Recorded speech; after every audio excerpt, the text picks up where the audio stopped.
friends, welcome to Joe channel. இன்னைக்கு நம்ம சேனல்ல என்ன பார்க்க போறோம்னா பாஸ்தா செய்யலாம். அதுவும் கோதுமை மாவுல ஈஸியா செய்யலாம் வாங்க.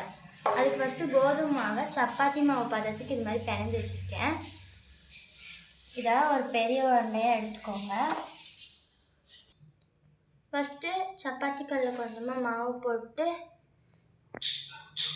உருண்டையை வச்சு நம்ம நல்லா தேய்ச்சிக்கலாம். இது மாதிரி தேய்ச்சதுக்கப்புறம் ஒரு சின்ன மூடி வச்சு இந்த மாதிரி ரவுண்டாக கட் பண்ணிக்கோங்க.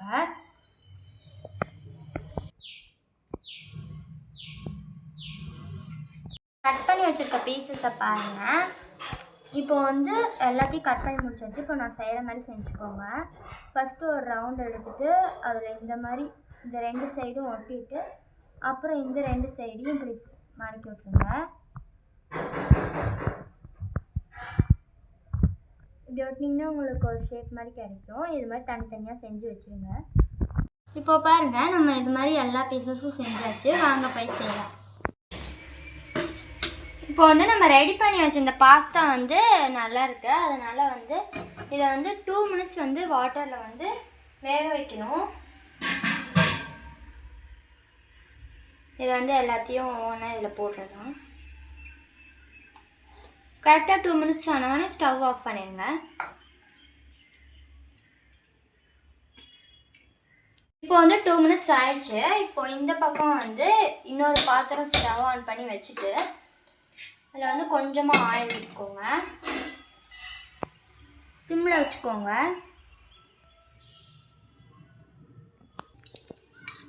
ஆயில் விட்டோடனே எண்ணெய் சூடானதும் வெங்காயம் போட்டுக்கலாம். அதுக்கு முன்னாடி ஒன்று சொல்ல மறந்துட்டேன். கடுகு கொஞ்சம், உளுந்து பருப்பு கொஞ்சம் போட்டுக்கோங்க.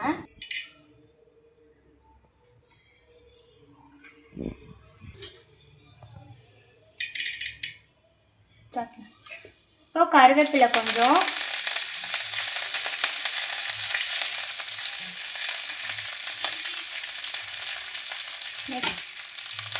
ஆனியன்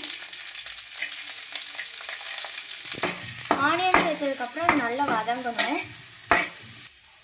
ஆனியன் கொஞ்சம் கலர் மாறினதுக்கப்புறம் நான் தக்காளி சேர்த்துக்கிறேன். இதுவும் நல்லா வதங்கணும். இப்போது ஒரு 1/4 டீஸ்பூன் போல் மஞ்சள் தூள்,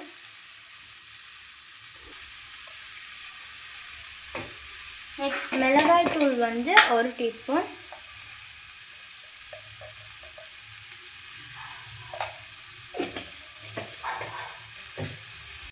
போட்ட உப்பு தேவையான அளவு போட்டுக்கோங்க.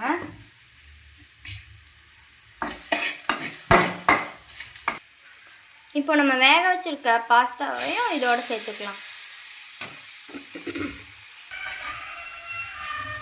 சேர்த்துட்டு நல்லா மிக்ஸ் பண்ணிக்கோங்க. அவ்வளோதான். இந்த வீடியோ பிடிச்சிருந்தா லைக் பண்ணுங்கள், ஷேர் பண்ணுங்கள், சப்ஸ்கிரைப் பண்ணுங்கள். பாய்.